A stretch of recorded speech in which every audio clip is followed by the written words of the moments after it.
Saturday night? They came out flat, and that's the last thing I would have expected, Skip, the way they played the 2 nights ago, that got that big win on the road, took home court away from the Miami Heat. I expected them to come in front of their home crowd to consolidate that big win on the road. And what did they do? They come out flat. The thing that got them in trouble in game one, Skip, they were in control. And what did they start doing in the third quarter? Turning the ball over. What did they start doing at the start of the game, this game? Turning the ball over. Skip, I know thieves that can't steal the ball as well as the Miami Heat stole the ball from the Boston Celtics. I don't know. You covered the game, followed the game a lot longer than I have. I've never seen a team steal the ball from another team like the Heat took the ball from the Boston Celtics. I've never seen that. Skip, I get it. Sometimes you go to these little league games and the kids just learning how to play basketball, and somebody's a little better, a little bit more talent. They just come and take the ball from the kid. That's kind of like what it looked like. 19 steals in a game, Skip. 19-2. 24 turnovers to 9. The Miami Heat attempted 22 more shots. And I'm like, really? It's almost like Jayson Tatum. Jaylen Brown in the third quarter is like, if he doesn't look at the ball and dribble it, he's trying to go behind his back. He's trying to split the double team by going between his legs. I'm like, bruh, that's unnecessary.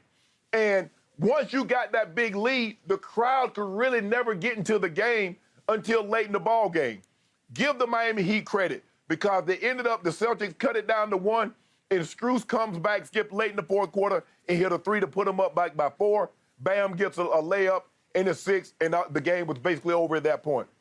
Skip, the thing about being a superstar is expectation and consistency. Far too many times, and I think this is why I have a hard time putting Jimmy Butler in the superstar category, because he'll give you 40 and then he'll give you 10. And we saw that from Jayson Tatum, Skip. We keep seeing he has these monster games, and then he has a game like this where he gives you 10 points. He turns it over 6 times. I haven't labeled him a superstar. I said he's on the cusp of becoming a superstar, because we have expectations for Jayson Tatum. And a lot of times, he meets those expectations. But the superstar, once you get to this level, the KDs, the LeBrons, and those guys, they're not giving you 40 and then turning around and giving you 10. They're not going to play like that. And that's what the hurdle, that's the last barrier. It's almost like the steeplechase, Skip. You know, in the steeplechase, you got to clear that last water barrier before you get to the finish line. This is the last barrier that Jayson Tatum needs to clear in order to be that superstar. But, Skip, I was thoroughly disappointed with how the Celtics started this ball game. And then they lose Jimmy Butler. And you still lose this ball game? Now, I'm going to tell you what's going to happen tonight. They're going to come out and beat the brakes off the Heat tonight. You know that. I know that. So, but I was very disappointed with how the Celtics played. You can't play a game after as well as you played, to steal home court, and for you to give it right back to them is unacceptable. Okay, my turn.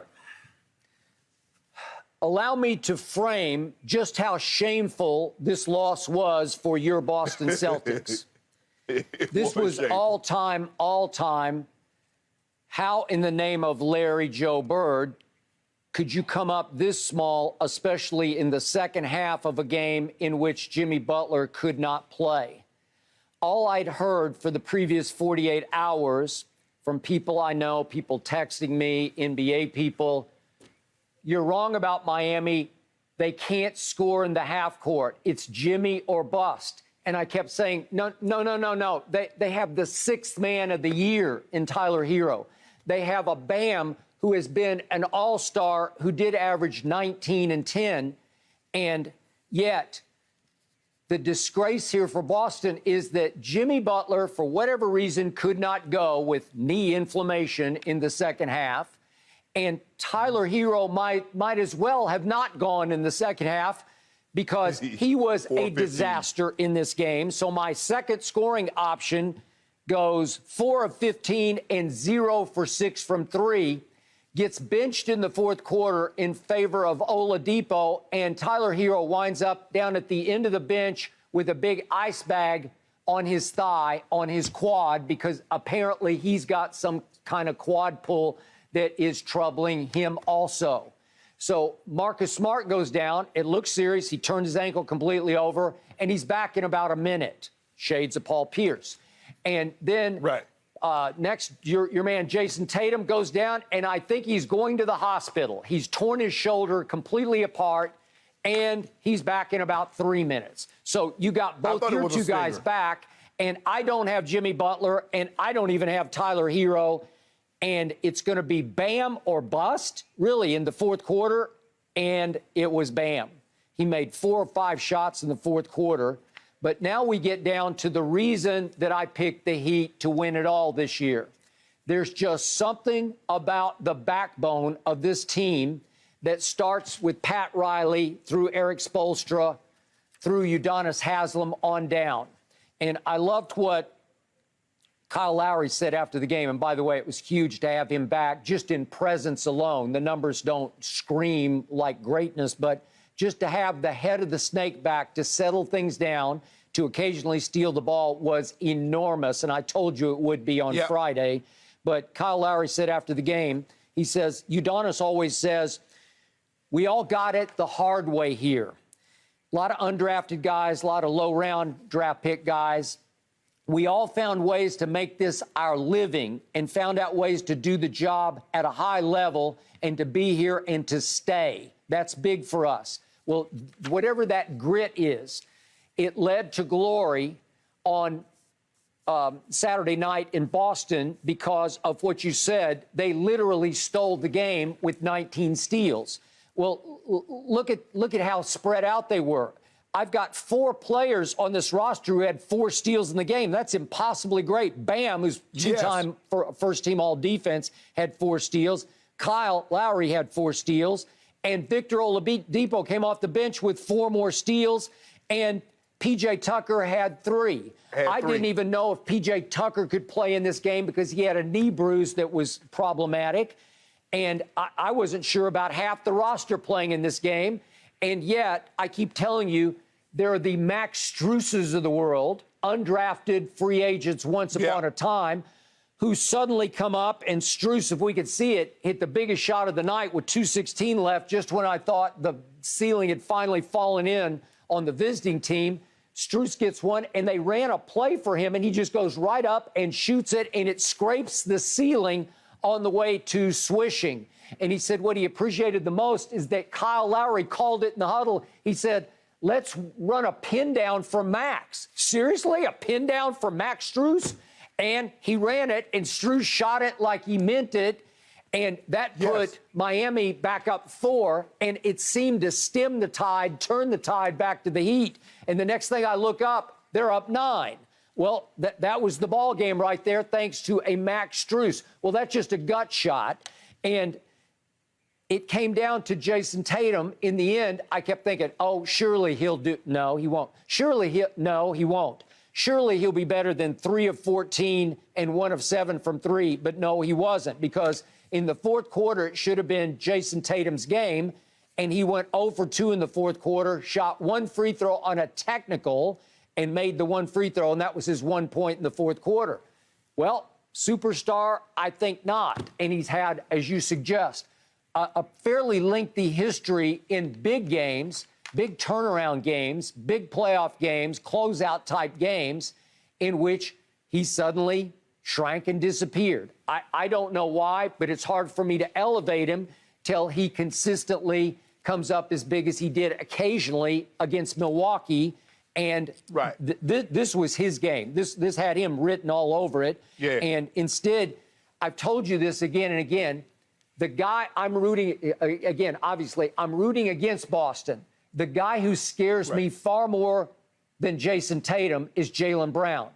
He is electric, and he plays with a passion and a conviction and a fury that I'd never see from Jayson Tatum. Jaylen Brown was out of his mind hot in the fourth quarter the other night, makes 5 of 6 shots, 2 of 3 threes. And he did everything in his power with 14 fourth-quarter points to get them back in charge of this game. And it was just a little too late. So in the end, I blame most of this on a Jayson Tatum that everybody tells me is a superstar. And I am waiting and I am seeing. But here's the thing, though, Skip. You're right. Jayson Tatum, Jaylen Brown was sensational in the fourth quarter. But it was his 5 turnovers in the third quarter, which that wouldn't allow Boston to get any closer than what they were. He had 7 total turnovers. Jayson Tatum had 6 total turnovers. Marcus Smart had 4. That's 17 of the 23 turnovers that they have between 3 guys. And your 2 main guys had 13. Skip, you don't need to be good in the half court if you're going to steal the ball 19 times because you're going to get some easy transition buckets. So I don't need to run a set because I'm going to be out on the break. I don't need to call a play when I'm out on the break. It's a 2-on-1. Hey, just give it up. Jaylen Brown made a sensational block to keep the ball, keep it close, but you can't Skip. All Boston has to do, Udoka, all he has to do is show them. Guys, here's where we keep losing the ball game at right here. In the third quarter, game 1, turnover, turnover, turnover. Game 3, turnover, turnover, turnover, turnover.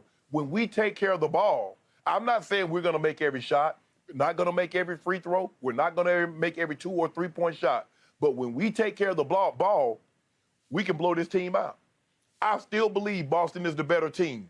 But for whatever reason, they're not taking care of the basketball, and you're giving Miami confidence. Now, I expect this to be a 10-point victory tonight. I'm going to be shocked. Not that they win. I'm going to be shocked if it's not by double digits. You could be right. You should be right. But I'm going to remind you, Miami was the best defensive team during the regular season, which is why Miami won the East by a couple of games in overall record. I told you going into the playoffs, I'm picking them because they're the best defensive team. You've told me all along now Boston has risen above them in defense, and I just don't see it. And yet, to your point, you want to talk about the all-time steal of a game? Look what happened on Saturday night at Boston. Would you believe that the home team Celtics outshot the Miami Heat from the field and from 3? Would you believe that they shot 9 more free throws, that they actually made 9 more free throws than Miami did? Would you believe that Boston won the paint 48-34? Would you believe Boston won second chance points 21-15? Would you believe that Boston won the rebounds 44-34? And again, I didn't have my first scoring option or mostly my second scoring option throughout the second half.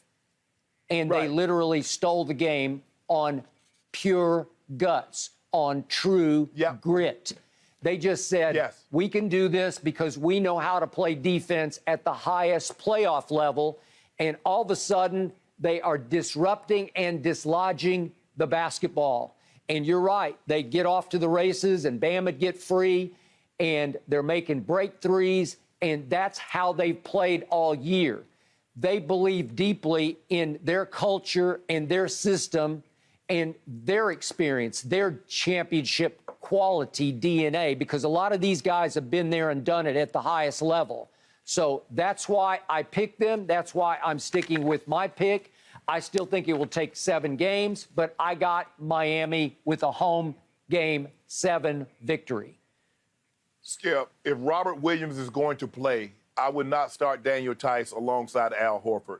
I'm going to put Grant Williams. I'm going to insert Grant Williams into the starting lineup if Robert Williams can't go. And if Robert Williams can go, I'm only going to play him in very, very, very small because that's a matchup because one of those guys, Al Horford or Robert Williams or Tice, has to chase Strus around the perimeter, Skip. That's not what they do.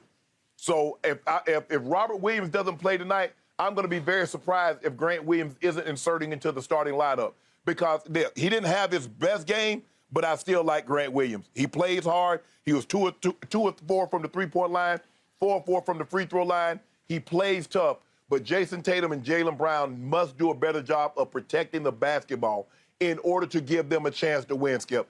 Jayson Tatum cannot be 3 of 14, cannot give you 10 points with 6 turnovers. No. Obviously and not. Jaylen Brown should have had a 50-piece. If he doesn't have all those turnovers, Skip, he's going to have a 50-piece. Because a lot of them, he's working one-on-one, and the guy just takes the ball right out of his hand. I'm like, bruh, you're an NBA player. You can't get swiped like this. Okay, now to my final huge X factor. It's the man I love the most on the Miami Heat. It's playoff Jimmy Buckets, Jimmy Butler. I don't know what is going on with him. I will be honest. I'm going to admit this publicly. When I first heard coming out of halftime on Saturday night that he could not go in the second half, my first thought was wondering, was there another incident in the locker room with Jimmy? As you know, he's had a long history of these where he's difficult to coach. As we all know, there was a game back in March in which he and Spo got way into it, and Spo had to be restrained from going after Jimmy Buckets. And I thought, well, was there something that went on, transpired at halftime? Nothing was reported about this. Nothing came out. But I think it's a legitimate concern knowing how difficult he is and how he can just suddenly go haywire on his team, on his teammates and his coach. Did he throw a fit at halftime and Spo said, okay, I'll just sit you down the second half? I have no idea. They're saying knee inflammation. They're talking about, was there a play? I know there's a lot of internet speculation on what happened. There's the Peyton Pritchard play. In fact, we should probably take a quick look at that if we could. The Pritchard play that happened mid-second quarter. I'm not sure what you think about it, Shannon, but here's the Pritchard play. Pritchard was beaten and just reaches out and grabs Jimmy by the knee. It was pretty much desperation. I don't know if I can go cheap shot here. Obviously, it's just a flat-out desperate foul. But it's hard for me to believe that knees that have been balky all year got inflamed by that, because that's just a collision with the floor. That's a knee bruise type injury, but it won't enhance any inflammation. I don't know what you think about it, but I'm not going to hold Peyton Pritchard responsible. I agree with you, because you're talking about a guy that came into the playoffs with a bulky knee. The guy that missed a game, he's missed a game in a playoff because of that knee, Skip. So for me to say, I can see if he came into the playoffs with totally healthy knees, but he hadn't come into the playoffs with totally healthy knees. So you know when you come into the playoffs with an injury, Skip, anything could possibly flare it up, and it possibly flared up. And he did say, I plan on playing tonight, and I expect to see him into the starting lineup. But if Boston takes care of the basketball, Skip, I just don't see a scenario in which the Miami Heat can beat them. It's turnovers. That does it every time. Now, I want to give some of the turnovers, they're doing a great job. They're overplaying. But, Skip, guy dribbling the ball, and the guy just, Oladipo just taking the ball from Jayson Tatum, just taking the ball from Jaylen Brown. These are NBA players.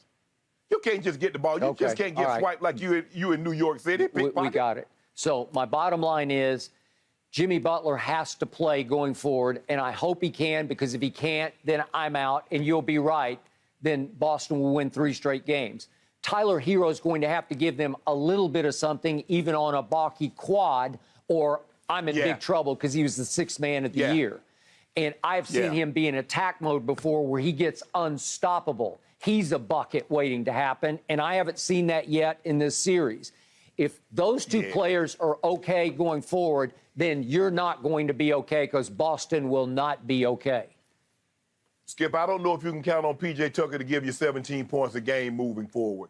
He played exceptionally well. I know he's scrappy. I know he's going to get you a couple of offensive rebounds. I know he's going to play tenacious D. But I don't know if I'm going to pencil him in for 17 points again in this series. All right. Well, I'll just need my other 2 options to score 17, and I'll be just fine.